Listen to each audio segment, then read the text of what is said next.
Hello and welcome to Shell Shocked ET Now Investigation, our special show on a mega exclusive that we broke earlier today during market hours. SEBI circular banning 331 suspected Shell companies from regular trading has rocked not just the capital markets but was debated even in the parliament today, with Finance Minister Arun Jaitley asserting that Shell companies used to route illegal money will face the music. And even though J. Kumar Infra and Prakash Industries got a stay from the SAT, an ET Now investigation has revealed some rather damning evidence. My colleague Vijay Ganeshan Iyer is standing by with more details on that explosive story. Vijay, take it away. Ashwin, yes, as you're rightly pointing out, we at ET Now did our own investigations and managed to get through all the investigating agencies' report. Now, the whole modus operandi, particularly when it comes to J. Kumar Infra and PACL developers, seems to be that we all know PACL, the notorious company for running the Ponzi scheme where they raised thousands of crores of public money, and of course SEBI clamped down heavily under the CIS regulations, and Supreme Court also upheld SEBI's order. PACL indeed used its money to be parked in J. Kumar Infra and PACL developers by giving them various contracts. What we understand is that cumulatively close to 200 crore worth contracts were given between both these companies, and these companies in turn, that is J. Kumar Infra and PACL developers, used to subcontract. So essentially these contracts are used to boost the balance sheets or increase the turnover, thereby only remaining as paper contracts and fictitious transactions with actual no business taking place. So that is where this coordinated effort, which was done by SFIOs, CBI, ED and income tax at various point of time for the last 6 to 8 months, culminated, and this report of 331 companies in the listed space was submitted to market regulator SEBI, and we all know the August 7th circular of SEBI banning these companies from trade. So although we are just talking about 2 to 3 important names here, the larger modus operandi clearly seems to be how in the listed space money was being pumped in, like companies like PACL, to launder money. On the other hand, a company what we understand is the is also on its part saying that they indeed have followed all the procedures. We all know the arguments of natural justice being not given, and that is where they managed to get the ban revoked from market regulator SEBI in a SAT. It would be interesting to see what is going to be market regulator SEBI's next step. Would it approach Supreme Court challenging SAT, because already 5 to 6 companies are out of the trading ban list and managed to get the stay evoked by a SAT. But clearly the larger scheme of things, the coordinated effort is what many say have got many of these corporates off guard, and clearly they never anticipated this sort of action from market regulator SEBI. But clearly this is just tip of the iceberg, and we could see more such data and more such mind-boggling fictitious transactions being looked into by market regulator SEBI going forward of this list of 331 companies. Right, Vijay. Now, before I move on to our guests on this special coverage on ET Now, Vijay, PACL is of course Pearl Agro, right? And this is a company that clearly seems to be at the epicenter of this coordinated effort that has been made by all the enforcement agencies. Help us understand the background of Pearl Agro. Where is it based out of? And also, hadn't it come under the SEBI scanner a long time back as well for violation of CIS regulations? Ashwin, we all know PACL for the last 2 years has been now clearly being monitored even at the highest level by Supreme Court appointed Lodha panel. Now, having said that, PACL primarily is a north based company, and they have raised monies from public to the tune of 40,000 crores via various Ponzi schemes. So clearly PACL actually in one sense fell under a category where no one was monitoring them. It was only after SEBI came out with this collective investment scheme that SEBI clamped down on PACL, as was the case with Sahara, we all know, and that is where PACL assets were seized, and now of course all the assets are being put to auction so that the monies could be raised and be distributed to the investors. But clearly PACL, which was sitting on huge cash collected in small denominations from close to crores of investors, is a north based company, and clearly it has been under a SEBI scanner, and SEBI clearly clamped down on PACL and its activities in the last 12 to 18 months. And now, of course, under the Supreme Court's in investigations and Supreme Court's supervision, PACL's assets are being disposed of and money is being tried to raise. Interestingly, I should also mention here, before I could toss it back to you, Ashwin, that what our investigations also revealed is that J. Kumar Infra has also given a subcontract to of a company called Sahara Real Estate company, and this is precisely the company which came under SEBI's CIS regulation, and clearly SEBI clamped down, and we all know what Sahara Group is going through in the last couple of years. So clearly all linked together, all the fictitious transactions were indeed going on between these companies, J. Kumar Infra and of course Parshavnath Developers, to name, and of course many others in this 331 list. Right, what a fascinating series of events, and Vijay Ganeshan Iyer breaking down bit by bit that entire trail as far as the government's probe is concerned. Vijay, stay on with us, because I'll now move on to our guests who are joining us live on the show. DS Saksena, former Chief Commissioner of Income Tax Mumbai; Shriram Subramanium, founder and MD at InGovern; and Shailesh Haribhakti, Chairman at Haribhakti and Company LLB. Shailesh, I'll kickstart with you. What do you make of this expose that has been broken earlier today on ET Now? It's quite a complicated layer of transactions that has taken place between an unlisted company, which is of course PACL, and now the investigating agencies are of the opinion that there are several companies in the listed segment or the listed universe as well who were in cahoots. Though I must point out that we have reached out to all these companies. We have only heard officially from Prakash Industries, which says that they have not been under the radar of any agency for any investigation. We are yet to hear, mind you, from J. Kumar Infra and Parshavnath Developers. But Shailesh, your preliminary comments, please. Well, I think this is the first example in a very, very positive thing for cleaning up the markets and cleaning up the moral fiber of operating in the markets. And I think the big takeaway for all of us is that all the agencies are now acting in a coordinated manner, with information being shared between all the agencies. This is the only way in which you can really get to the root and look at the helicopter view of the transaction and then go down to the individual players. The second big notion that is emerging is that once investigations are done, whether or not there has been a long period of investigation, action will be taken by the regulator. And I think in terms of speed of action and the speed with which SEBI acted, I think we can only compliment that they were able to zero in on 331 companies and take that action. I don't know individual details about all the 331 companies, or indeed of the 5 companies which have got the stay from SAT. But I think that is not the key issue. The key issue is that if some damaging details are found, then swift action has been taken, and in future it will be taken. It's a great signal to the capital market players. Please clean up. Do transactions which are legitimate. Make sure that you will not escape the ire of agencies, because now they will act in a coordinated way. That is the message we are getting. Right. So those are preliminary comments coming in from Shailesh Haribhakti, clearly appreciating the speed with which the market regulator has moved, but the corporates have an entirely different stance on that aspect. On that note, let me also get in DS Saksena, former Chief Commissioner of Income Tax Mumbai. Mr. Saksena, you've been at the helm of affairs in Mumbai, which contributes 1/3 of the nation's tax kitty. You have been in charge as the Chief Commissioner of Income Tax Mumbai in the past.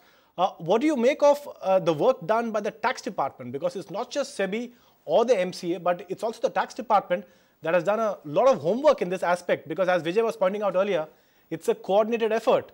What do you make of the links that are now spilling out?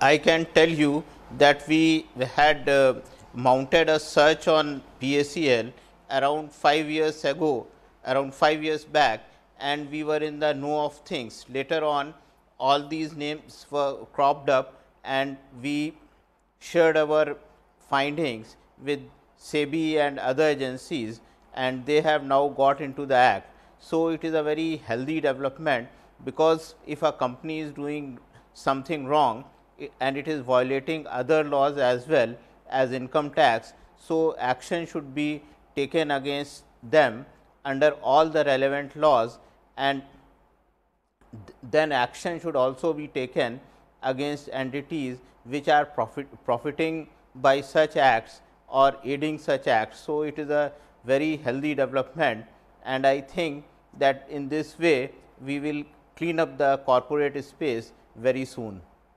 Clearly, the intention of the government is, very, very explicit. They do want to make India Inc. more transparent. They do want companies to be accountable.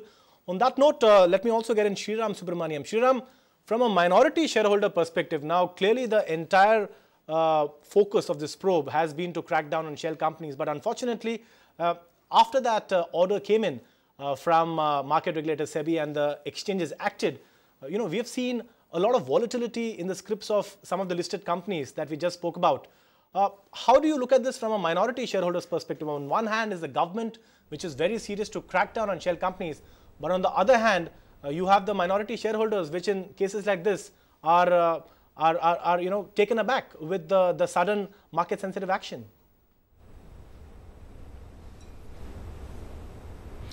Yes, nobody can dispute the intention of the government and the investigating agencies to clean up black money and fictitious transactions. That is paramount.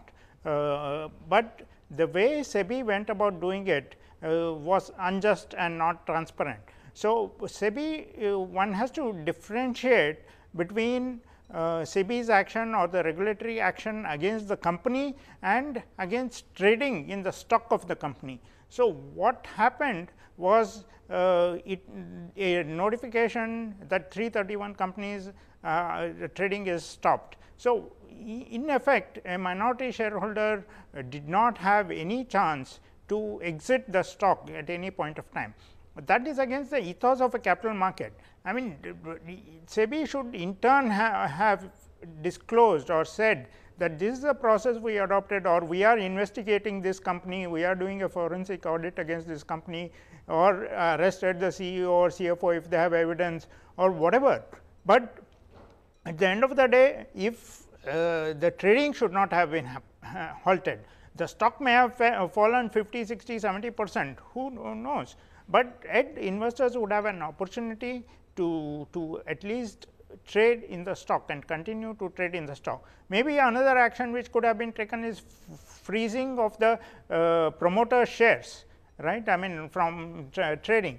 But this action hurt the minority investors, hurt capital markets, and actually sort of sets back a bit the confidence of capital markets on regulatory action, right, because the regulatory action of halting of trading is very abrupt.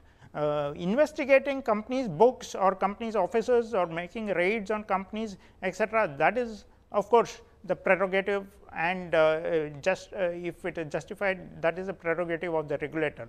But stopping trading is against the ethos of capital markets.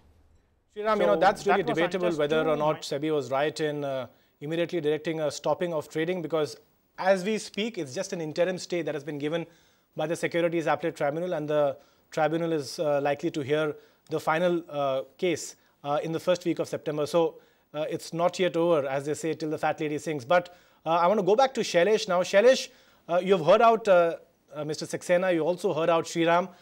What do you make of the responsibility of audit firms and independent directors in a scenario like this? Because this involves listed companies, but what is the message from such an investigation and such revelations to independent directors and auditors? Aren't they going to be held liable as well? No, I think the message is loud and clear. You've got to be very vigilant. You've got to make sure that if there is a transgression of the law or of what ought to be good practice, then that has to be red lighted.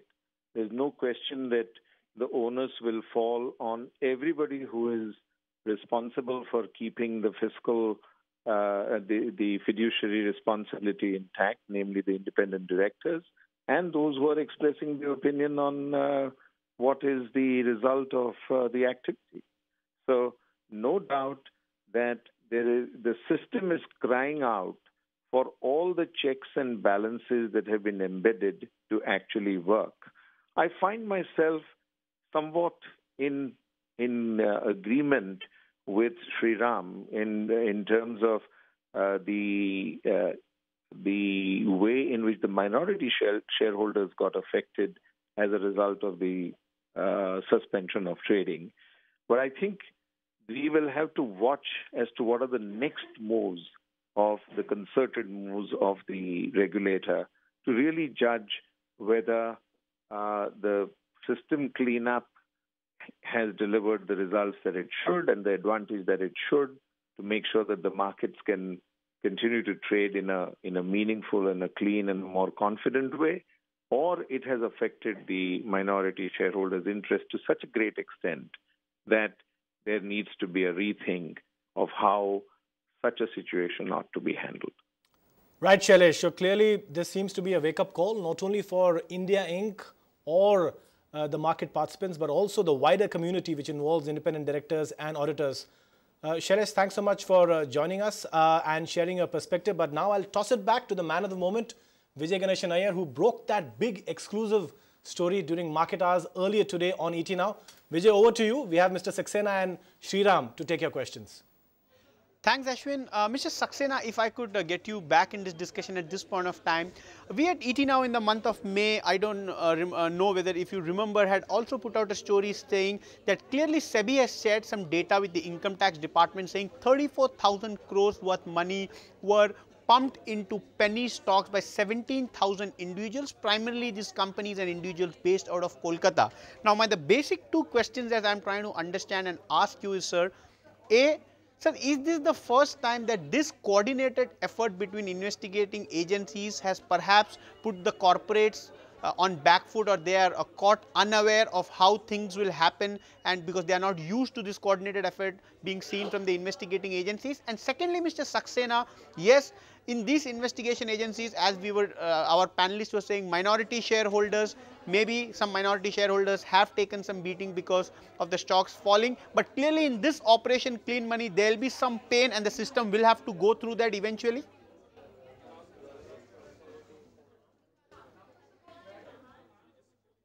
Actually, 2 years ago, we had 2 or 3 years ago, we had given a report to SEBI about LTCG, that is long term capital gain manipulations, and the report was quite exhaustive, and it was about some very big operators, and SEBI took some action also at that time. Later on, at the time of demonetization and IDS, we had surveyed and searched a large number of fictitious companies. Now, the results of these investigations have been shared with SEBI, and SEBI has taken action on it. So, earlier the coordination was not that much, but now income tax has shared a large amount of data with the MCA, and MCA has in turn shared the data with SEBI. So, it is a result of this action. So far as the minority institutions and minority shareholders and other things are concerned, I think that an SOP should be drafted, and the SOP should clearly identify what transgressions the companies, what transgressions would be taken as disqualifying a company from trading, and what would be the fate of the minority shareholders in such circumstances, because unless the ground rules are spelled out, we will have situations like SEBI passing an order and then Securities Appellate Tribunal staying that order. So, but if the ground rules are laid down clearly, even the minority shareholders will come to know what is taking place and what is in store for them. So, even before action is taken by SEBI, they can exit such companies. Mr. Subramaniam, if I could get you in an interesting line coming in, that perhaps standard operator procedures is something that should be evolved by SEBI before taking this action. Yes, in hindsight, there can be many ideas that come, but Mr. Subramaniam, if I could ask you, as we stand today, these 331 companies, we all know public, the names are in public domain. Yes, you are right, perhaps minority shareholders were at the receiving end, some sort of checks and balances needs to have been put by market regulator SEBI, but sir, individuals or proxy firms like you, clearly time to raise more questions on these companies whose name have come in the whole issue of money being laundered or shell companies, because at the end of the day, the argument saying that we have marquee investors in our company, so clearly nothing can go wrong, can't be taken anymore, and clearly in this cleanup there will be some pain that eventually the listed space will have to go through perhaps in the coming months. How are you looking at it, Mr. Subramaniam? No, the regulator has made what is known as type 1 and type 2 errors. Type 1 errors is maybe some of these 331 companies are genuine companies, and bulk of these 331 could still be, for all you know, need to be investigated, need to be stopped from trading, needs to not be there traded in capital markets, right. And there are type 2 errors wherein there are many more listed companies which are penny stocks, which do not have genuine businesses, but are listed for the purpose of booking long term capital gains, or for the purpose of laundering black money, etc. So, there are these different entities, and as Mr. Saksena said, as long as SEBI has a standard operating criteria on qualifying companies or identifying companies, at least the investors would be informed. Even otherwise, okay, even when a need to take abrupt action, because this is a regulatory action, I mean, and as the investigation could be because of loss of evidence, because of other investigating like the IT or enforcement directorate or the MCA, etc., investigating, SEBI is acting in a coordinated manner. So, it cannot obviously give out a criteria, but at the time of delisting or stopping of trading of these companies, it should have at least told or disclosed this was the process we adopted in investigating or in identifying these 331 companies, and that is the reason why these 331 companies have been delisted or trading has been stopped. That would have been more palatable. So, to that extent, some pain could be borne. See, not all companies are of these 331 are regularly traded or have institutional holding, right. I mean, most of these 331 companies do not have institutional holders, do not have huge market capitalizations, may not even have genuine businesses.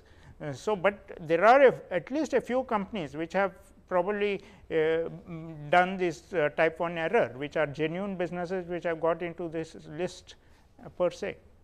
Sure. Time now to also rope in corporate governance expert Amit Tandon. Amit, you heard out Mr. Saksena, you heard out Mr. Shailesh Harishbhakti, and also Shriram. You know, this entire route that is being used by certain companies, colluding with other companies to inflate their turnover and to fudge their balance sheets. Do you think this is just the tip of the iceberg? Because as Vijay and some of the panelists were pointing out earlier, Pearl Agro seems to be at the heart of this entire investigation, and it's the Pearl Agro umbrella which has in fact led these agencies to several other listed companies as well. What do you make of the government's efforts to coordinate it, to crack down on such practices in a coordinated manner? Because it clearly can't be done by one regulator or one enforcement agency. Absolutely. No, that you're absolutely right. I think this is the first instance we've seen of coordinated action between amongst the regulators, and it's something which is should be welcomed by the market participants, because till now the view was that look, if one of the regulators has an issue, the others don't, and by this I mean if SEBI did not, but the other regulators did, these companies continued to trade. But by fact that all the regulators have acted in a coordinated manner, it is kind of, it's a new reality, if I may say so, and which something we need to get used to. Having said so, I think I come back to SEBI's action, and not for, particularly with regard to the 12 odd companies which have substantial business operations. They kind of did. There was, if I may say, the treatment for banning or restricting their trading has been harsh. The other thing, of course, is the kind of, since there was a mention of the SOP by the exchanges and the regulators, I think the first port of call should be that, look, once you've established, so you're not sure what basis was used here, but let's, for the moment, park that aside. Once you've established some wrongdoing, the first port of call has to be the management. And by port of call, I mean the first punishment or the penalty needs to be imposed on the management, followed which the company, and only then, in extreme cases, should you say that, look, we're going to restrict trading or ban trading, because that is something which impacts a larger community of investors. So as long as this is well defined and well accepted, and I think it's fairly straightforward, it's not very complicated, I don't think we will see a repeat of what happened this time. You know, Amit, hold on to your thoughts. I have another question for you, and this is an interesting corollary which was given to me by a securities lawyer who I was speaking to earlier today.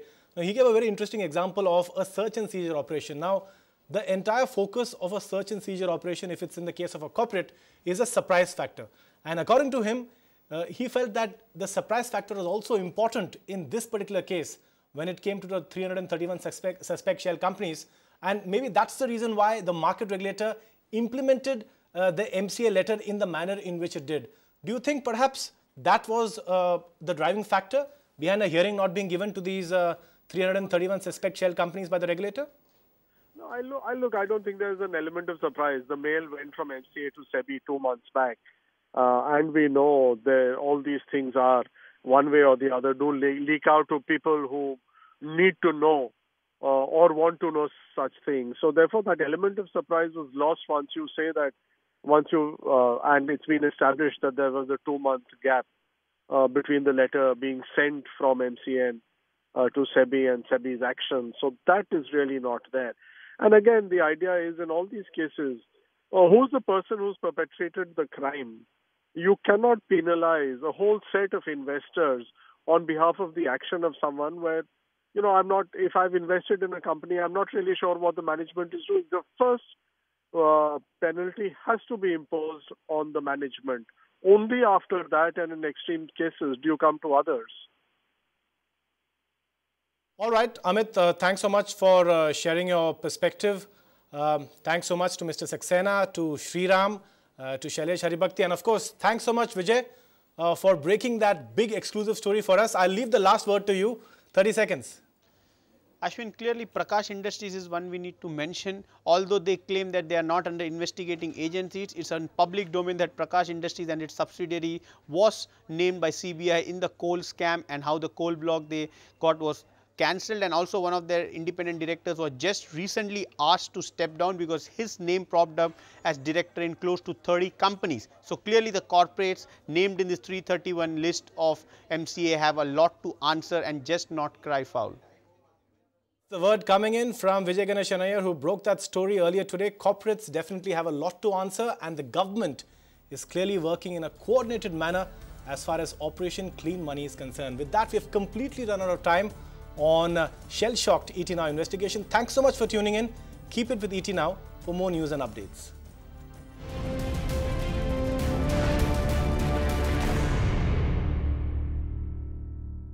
Find us on Facebook at facebook.com/ETNow, and don't forget to click the like button. You can also follow us on Twitter at ETNowLive. To stay updated with all our programming, hit the subscribe button on our YouTube channel by logging on to youtube.com/ETNow.